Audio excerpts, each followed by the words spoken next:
Hello, Duranis here, and welcome back to episode 2 of Kerbal Space Program. Last time we managed to get 92 science, and we've unlocked first few nodes in our tech tree. One thing I really should have got, which I completely overlooked, was the stability node, because that gives us the radial decouplers, and that will make building rockets a lot easier if we've got that. So we need to get 18 science for that, and we've got 7, so we're going to do a very quick build here. And all we're going to do is chuck a bunch of experiments on something and then launch it, do the experiments on the launch pad, and then recover it. So let's just quickly hide that, and new. So we need a command pod, and science, there we go. And come on, Science Junior. And Mystery Goo. And that should do just fine, and let's just rotate it. And that way, thank you. And launch. So yeah, all we're going to do here is observe the materials bay. So it gives us 7.5 science. Observe the mystery goo. That's another 3. And probably done a crew report from here, so that's not going to be worth anything. And an EVA, let's jump off. EVA report is 2.4 science, and take a surface sample is 9 science. And let's jump back on, jump in, and recover vessel. So yeah, just from that very quick build, we've got 21.9 science, so that takes us up to 28 in total. So we can go back in and unlock them radial decouplers, and leaves us a nice round 10 science to build on from the next mission. So I just wanted to quickly show that, just in case you ever get stuck for just a couple of science to unlock something and wanted to do it. There's you can't get a lot of science from Kerbin, not high numbers, but with all the biomes in that, it's good if you just need sort of a quick 10-15 science from something. So yeah, I'll see you back on the launch pad with the next mission. So here we are back on the launch pad with our next mission. We've got Duranis in the command seat there. He's looking reasonably happy about his prospects of going into space. No one died on the last mission, so he's probably not feeling too bad about it. Pretty basic build here. We've got 2 stacks of liquid fuel tanks with liquid fuel engines underneath, and before that we've got the solid rocket boosters. These solid rocket boosters are from the KW Rocketry mod. Then we've got a central stack of liquid fuel and the liquid fuel engine there, and then we've got our payload at the top, which is going to be used for our mission. So I'm going to launch here. I'm probably going to fast forward through this stage because you saw the launch previously, and it's going to be much the same until we get up in orbit. So I'll see you back when we're in orbit.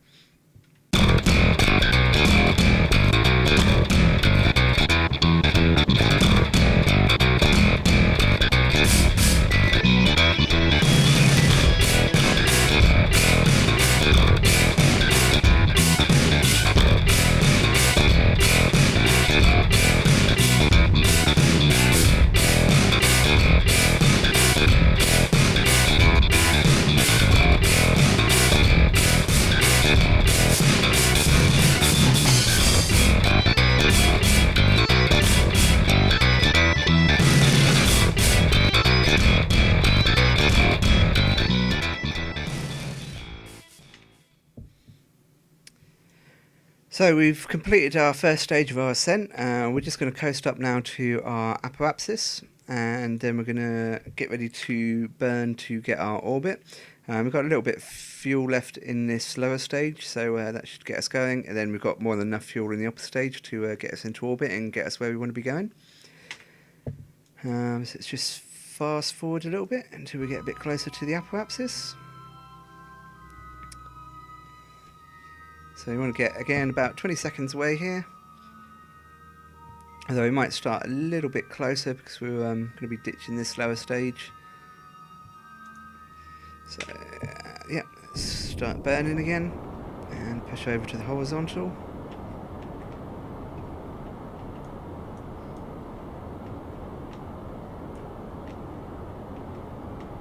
And getting ready to ditch this lower stage in the fairings. And then we've got our upper stage here.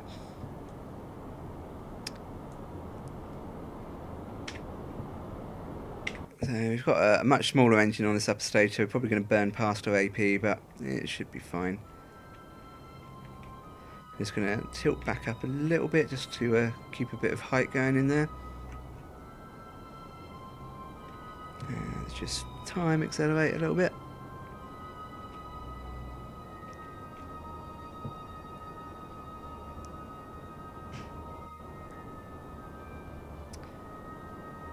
So slowly pushing this into orbit here. Yeah, I should have probably been a bit further back from the AP when I started the burn with that first stage, but it's fine. We didn't go too English. We didn't go too far past it, so we didn't lose too much there. So all I'm doing now is just circularizing the burn. Let's just push this back to the 90 mark on the horizon line. And see our periapsis coming out the other side. And again, we just want to get that roughly the same as that.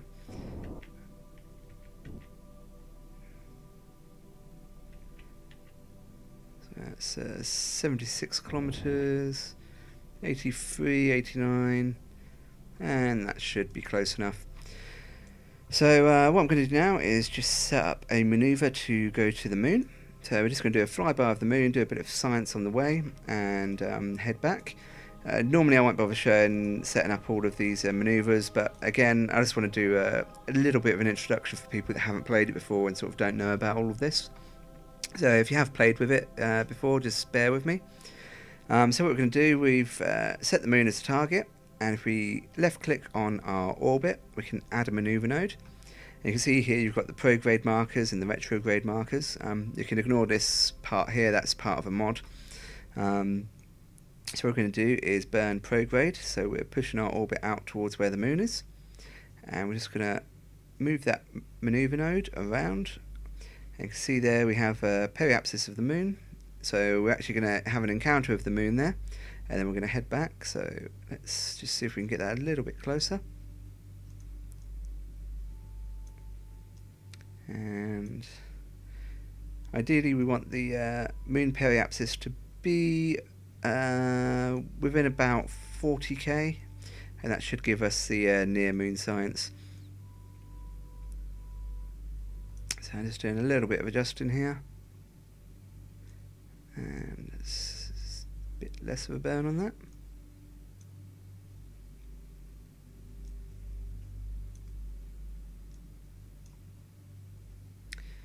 And that's a bit too much. So this is why I won't show this in future, because it does take a lot of fiddling and faffing around with, which is not overly interesting to watch. So I'm actually just going to burn it so we're on the opposite side of the moon when we go through. So yeah, 435k. So if this is the precision node. Basically, you can just click to change your prograde, etc. in increments rather than trying to do it through this, which is really fiddly. So if we just click on that, we can see what's going on. Please stay up. Stay. Thank you. So yeah, you can see as we're adding more speed to our prograde, the moon periapsis is going down there. So let's just actually change the increments a bit there. So that's too much. So I'll put it back to the 0.01. And that went too far again, so 393k, so that's close enough. We can adjust that when we get closer, so it's not a huge deal. So we're just moving around to this blue marker here, and that blue marker is our maneuver node marker. And you can see it's going to be a 2-minute burn, and we're 14 minutes away. So what we want to do is take the estimated burn time and split it in half. So that'll be, say, 1 minute and 7 seconds. and we want to fast forward until we're 1 minute and 7 seconds away. So we're doing half of our burn before the maneuver and half of our burn after it, so it's equaled out. So we're just going to zip around until we're 1 minute and 7 seconds away, or thereabouts.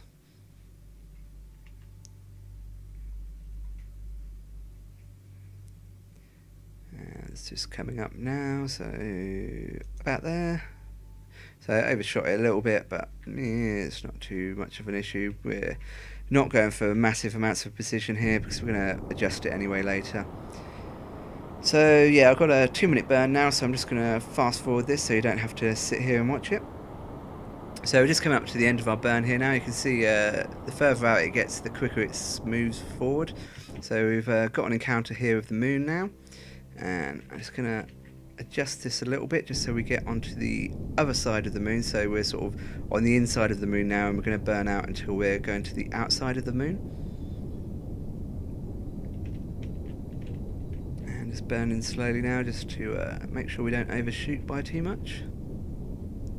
I'm just going to actually get rid of that maneuver node as well so I can see what's going on here.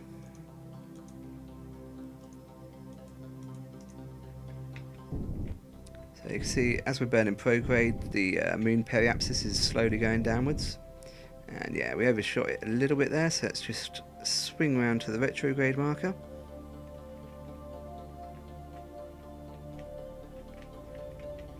And we're just going to do a little burn here just to pop it back. So 190 kilometers, that should be just about fine.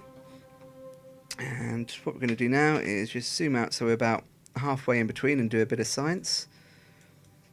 So we can say goodbye to Kerbin as we head off to the moon. And yeah, that clouds and lights mod really does make the planets look so much better.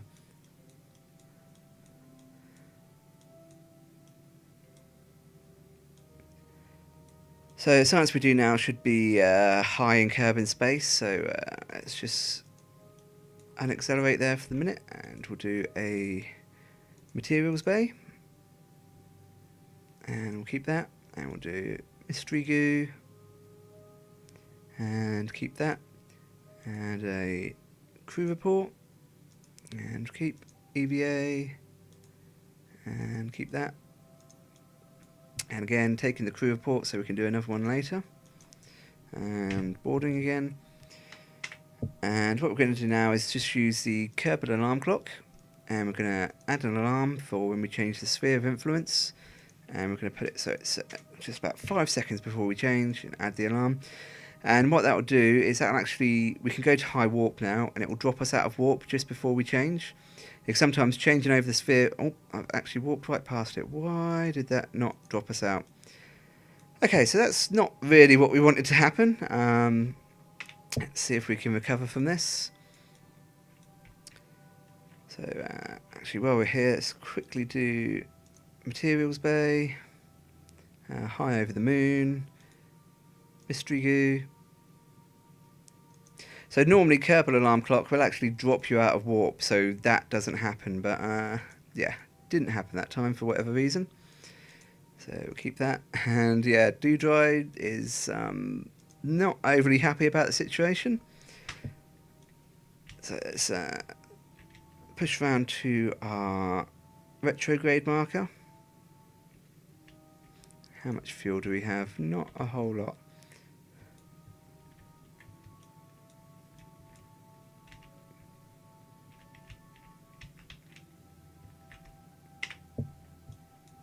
And yeah, this is not an orbit we really want to be getting into.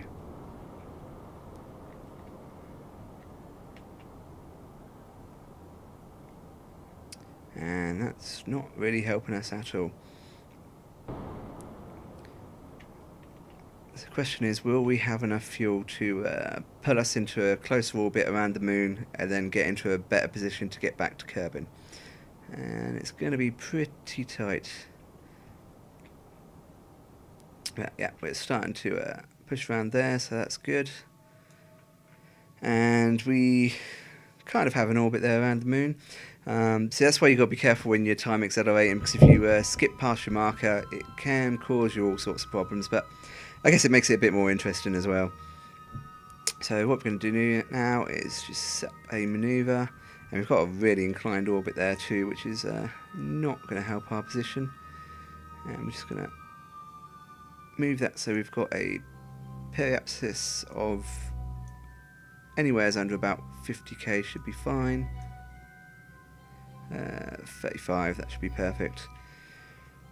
And even though that's 14 minutes away, we're just going to sort of burn it now because it's not going to make a lot of difference. It's just as a guideline more than anything. And we've still got quite a lot of fuel left, so that's not going to be too much of an issue.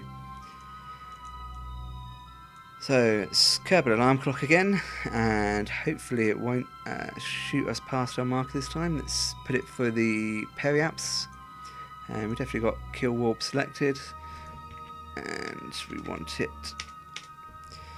let's do it 10 seconds before the periaps, and add the alarm, and time accelerate again.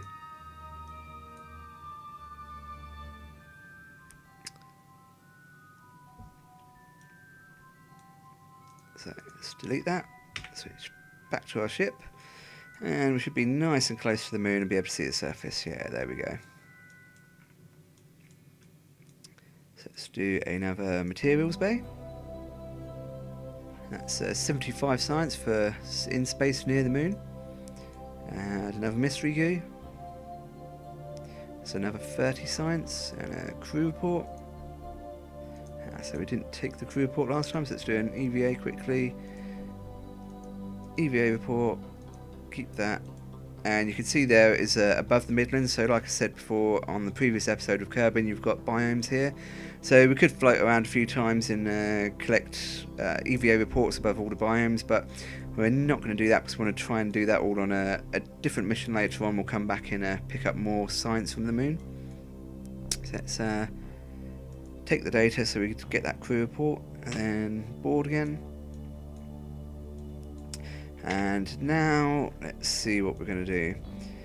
So we have a reasonable amount of fuel left. Let's see if we could do a Minmus flyby.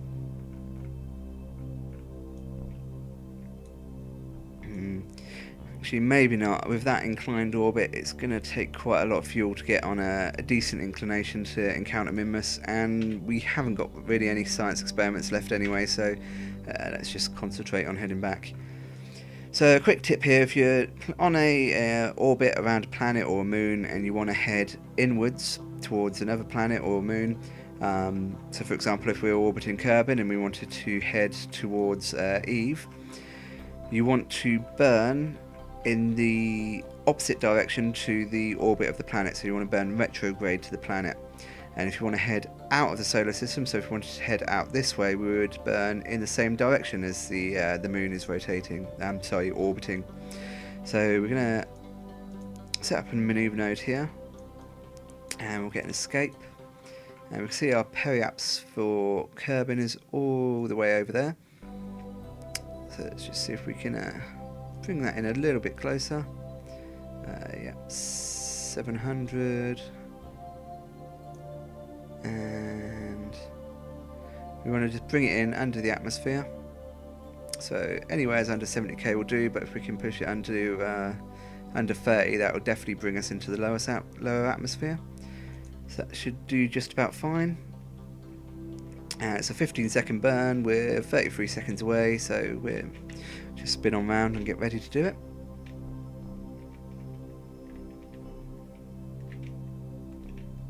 And stop, please. Thank you.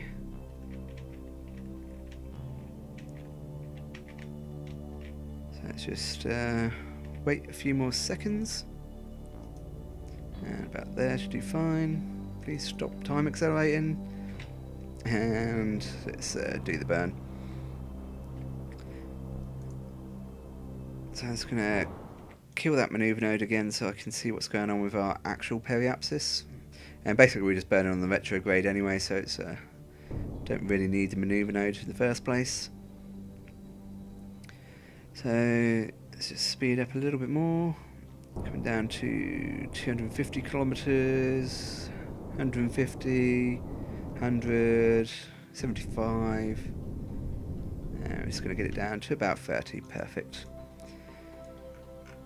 And yeah, so that's a quick mission around the moon. We're going to use the Kerbal alarm clock and hopefully it won't mess us up again. I've used Kerbal alarm clock a lot, and that's the first time it's ever not dropped me out of warp when it was supposed to. So yeah, it would do it when I was recording, wouldn't it? So 10 seconds before the sphere of influence change, we'll add the alarm. And let's just zip on forward again. And yeah, it's definitely set to kill the warp. And let's just focus back on our ship. There we go. Let's time warp a little bit quicker. And drop us out, please. Thank you. And delete that. So we're just about to drop into the Kerbal sphere of influence now. And there we go. So periapse is still at 30 kilometers, so that's good. And what we're going to do is just set up a maneuver node about here. And we're going to use the Kerbal alarm clock again to drop us out of warp when we hit that maneuver node. So that just means if we're warping at high speed, we're not going to zip past the periapsis, which can sometimes happen, as we've already seen. So add the alarm, fast forward, it should drop us out about now, please, thank you, and delete, close, and let's kill that maneuver node. So we're about 400 kilometers up, and let's just rotate around. So we're rotating around to our retrograde marker again. So we're just going to burn the rest of the fuel just to slow us down a bit when we get into the lower atmosphere. And let's make sure that we're going to land on the daylight side as well if we can. So what I might do is just burn here, just to try and bring this periapse down. And just because I want to land on the daylight side rather than over on the dark side, just so you can see what's going on. So we're coming in on a much steeper trajectory now, so we're going to have a lot more speed to kill off, but that should be fine. We've got plenty of parachutes on this, so we shouldn't have too many issues. So yeah, that should be good. That should land us around about here by the time we've gone through the atmosphere. And let's just switch back. And we've really got one mystery goo left. Let's check the crew report. In space high over Kerbin. Excellent. And an EVA. EVA report in space high over Kerbin. And take the data and board. Yeah, we already had them, so that's fine. And let's just zip on so we're a bit closer and heading into the atmosphere. So we had some technical difficulties there as we were entering the atmosphere. The game decided to crash, so just reloaded, and thankfully the autosave was fairly recent, so we're sort of right outside the atmosphere here. So I'm just going to carry on from where we left off here. So where were we? Yep, so we're all set. We should be coming in over the land, and let's just have a look. So 144 kilometers upwards. So let's just zoom on down a little bit here,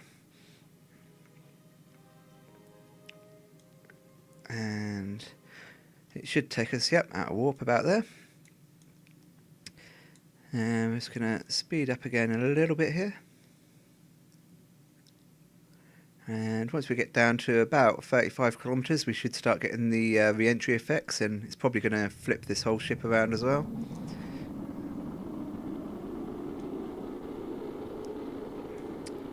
No, it's actually staying quite stable. No, there it goes. And yeah, that's fine. So yeah, Re-entry effects aren't actually going to do anything to us because we're not running it in the deadly re-entry mod. I'm considering putting that in. Haven't really played with it before, so it could be quite interesting to mess around with.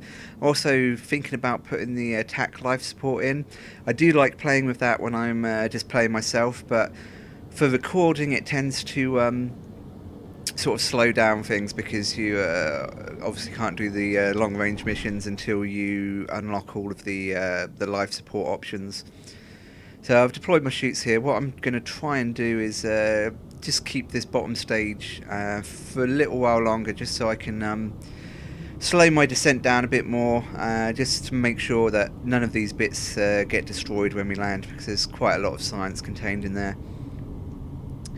So we're down to 4,500 meters just coming up, and we're slowing down a little bit. Once these fully deploy, it should slow us down a lot more. There's 3 parachutes there, so just the parachutes by themselves should be enough to keep us fairly safe. We're just gonna head so we're pointing downwards properly, and just start burning a bit just to reduce our speed. And yeah, parachutes fully deployed.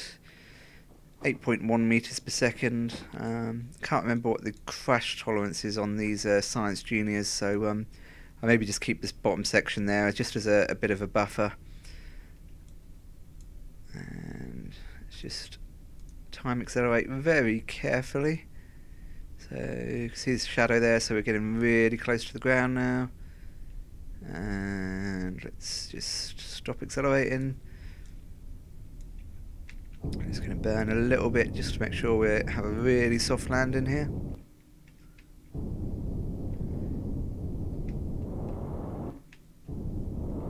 And 5 meters per second should be absolutely fine.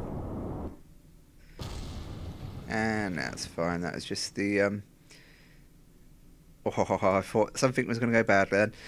So yeah, we lost the we lost the 2 mystery goos on the side, but they're still recoverable, so that's okay. Let's do an EVA and let's let go. And something I haven't tried before actually is seeing if we can recover the data from these in an EVA while it's classed as debris, which we can. So that's quite cool. So let's just remove the data from that. Remove the data from that. Yeah, it's pretty inoperable already, seeing as it's lying on the floor. And let's do an EVA report and a surface sample. And let's try and jump back in. Up and come on. Jump. Stop. And anytime say grab, board, and recover. So yeah, that landing wasn't quite as smooth as I wanted it to be. Should have really protected the Science Juniors a bit more. Maybe chucked a couple of landing legs on the upper stage, but yeah, it all worked out in the end.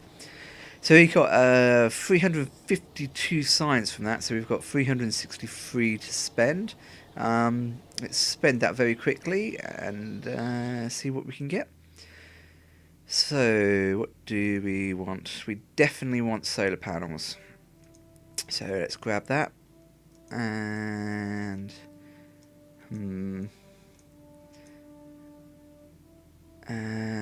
barometer and the SCANsat sensor would be pretty useful. That's 160. We definitely want struts, so that's 45. I think maybe we'll go for the struts. The fuel lines would be really, really useful. But let's